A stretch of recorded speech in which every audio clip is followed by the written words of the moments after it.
Okay friends, let's get started for our everyday math review and pre-teach. You'll want to make sure that you're in our packet that looks like this. You're going to find this page which says Unit 2 Challenge Review Continued, and let's get started.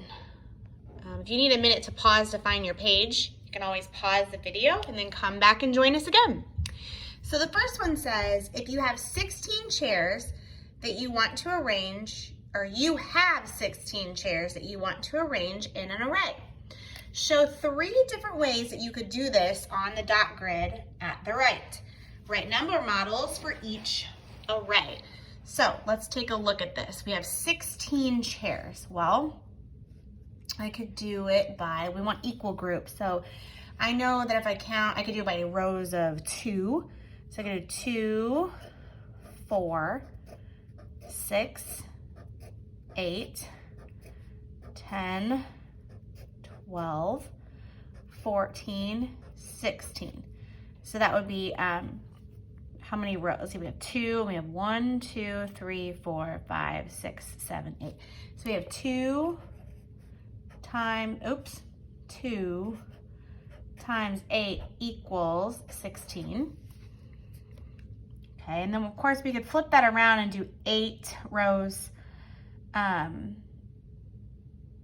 we have 2 rows right here of 8, or we could have 8 rows of 2. So 8 times 2 is 16.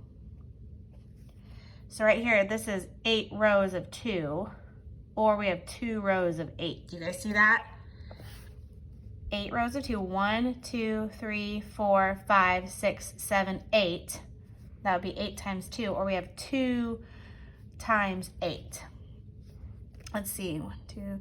We could do 1, 2, 3, 4, 5, 6, 7, 8, 9, 10, 11, 12, 13, 14, 15, 16. We could split it up this way. So we have 4 rows, 1, 2, 3, 4. We have 4 times 4 equals 16. Let's see. 3, so that's probably what I've got so far. And it says explain, how can you make a 16 chair array with 5, or can you make a 16 chair array with 5 rows? And that's not gonna be possible. Let's try it. I'm gonna break this up right here. 1, 2, 3, 4, we'll make a 5th row down here. But so if I were to do it by 5 rows, that means I'd have to do 1, 2, 3, 4, 5, 6, 7, 8, 9, 10, 11, 12, 13, 14, 15. There would be an extra chair, 1 extra chair left over. So can you make a 16 chair array with 5 rows? Explain. No, comma, you can not, because you would have 1 chair left over. So 1, 2, 3, 4, 5. 5 times 3 equals 15. So there was a row, like 1 row, 2 rows, 3, 4, and 5 rows. And there was 1, 2, 3 chairs in each row, but this chair was left over. Okay? So you can't do that. Make sense? Okay. Do you guys understand up here? I want to back up for a minute. So this right here can go this way, or you can do 2 rows that go this way. We don't have any more room anymore because I showed the example down here, but you can take this and say that there are 1, 2, 3, 4, 5, 6, 7, 8 rows of 2. That would be this number sentence. Or you could say that you have 2 rows. Here's 1 whole row, and here's 1 whole row of 8, which is your 2 times 8. Okay? And then 4 times 4, no matter how you turn this, you're still going to have 4 by 4 because it ends up being a square. Make sense? Okay, let's go down to the next one. Number 4, it says Joey's making a frames and arrow problem. His first 2 frames show 4 and then an 8. Write a rule that Joey might be using, then fill in the frames. So he could be adding 4 because 4 plus 4 more is 8. So his rule could be plus 4. But because we don't have any other numbers here, it could also be that he's doubling it, right? Because 4 plus 4 is 8. We could do 8 plus 8 is 16. See how we could be doubling? So his rule could be plus 4, or it could be a double, right? So if we go by plus 4, 8 plus 4 more would be 8. Put 8 in your head. 9, 10, 11, 12. And then start with 12 in your head. Hold it in your head. 12, 13, 14, 15, 16. Hold 16 in your head. Think 16, 17, 18, 19, 20. And then 20 plus 4 more is 24. If you want to challenge yourself right now, grab a scrap piece of paper and start doubling. So because 4 plus 4 is 8, and then do 8 plus 8 would be 16. 16 plus 16 would be 32. So see if you can just start doubling it and see if you can challenge yourself by using the double rule instead. It says write a rule that gives a different numbers up for the frames and arrows. Here we go. Actually, you don't need to do it. We have it right here. So we're going to double. And if we need to get scratch paper out for this, we can, although it doesn't look like I have any in my basement at the time. So we'll figure this out. So 4 plus 4 is 8. 8 plus 8 is 16. 16 plus 16 is 6 plus 6 is 12 in our brain. We put the 1 up here. So 32. So this becomes 32. And 32 plus 32 is 2 plus 2 is 4. 3 plus 3 is 6, so this would be 64. And then 64 plus 64, let's see what that is. So 4 plus 4 is 8, and 6 plus 6 is 12, so it was 128. So there's a way to challenge ourselves there, right? And the reason we know this is because there were no other filled in numbers. If there was a filled in number somewhere else in this frames and arrow, we would have to define and stick with whatever pattern it was following. Make sense? Okay, I think we're gonna do one more on the back here. Yes, we are.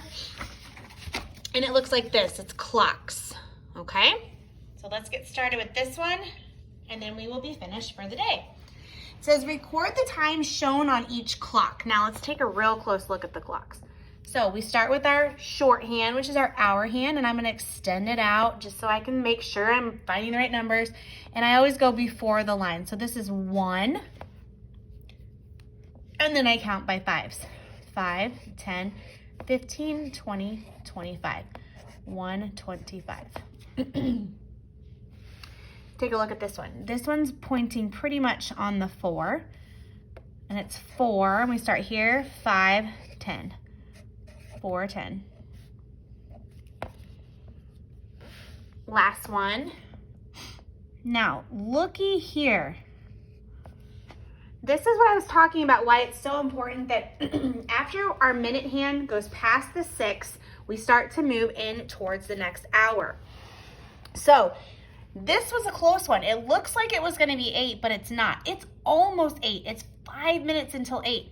So it's really 7, and that's 55. Okay, that's 5 minutes. If it gets to, it's almost to the 8. Make sense?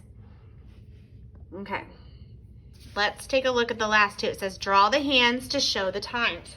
The first one's going to be 6:15. So the little hand, the hour hand goes first. It goes on the 6, and then the minute hand goes to the 15. 5, 10, 15. This one says 6:30. So where's the minute or the hour hand going to go? It's going to go in between the 5 and the 6. So 6:30. Okay? I'm really going to be a stickler on this year as we look at time. Okay, The next one is some multiplication. So 8 times 2, it's really saying 8 plus 8, and that's a doubles fact, so we have 16. Now, this one's just putting the sum first. Here's the problem. It's 5 times 4. We're going to count 5 4 times. So 5, 10, 15, 20. 2 times 4. So that's 4 2 times. So what's 4? Or you could do 2, count by 2. So let's do 2 by 4. Let's count by 2s 4 times. Ready? 2, 4, 6, 8. And 4 2 times would be 4 plus 4, which is 8. 3 times 3. It's 3 3 times. So 3, 6, 9.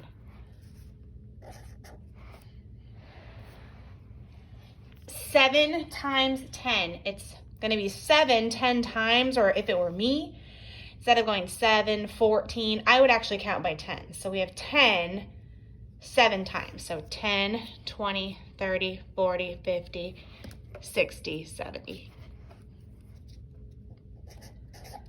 Remember, multiplication, you can flip-flop the numbers around, and it's the same thing. It's just like addition when we flip-flop the numbers around. So 3 times 4. So 3 4 times. Ready? Let's count by 3 4 times. 3, 6, 9, 12.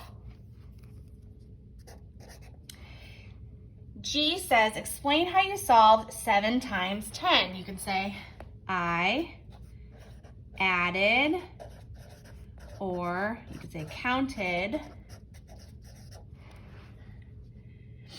10 7 times. 10, 20, 30, 40, 50, 60, 70. Period. All right, that was pretty simple math for today. But again, if you're saying, oh my gosh, Mrs. Cohron, you're saying it's so easy, but I still don't understand, don't worry. We're going to keep reviewing it when we get back to school. All right, great job, you guys. I'm so proud of you. I will see you back here tomorrow for our very last day of our summer review for the week.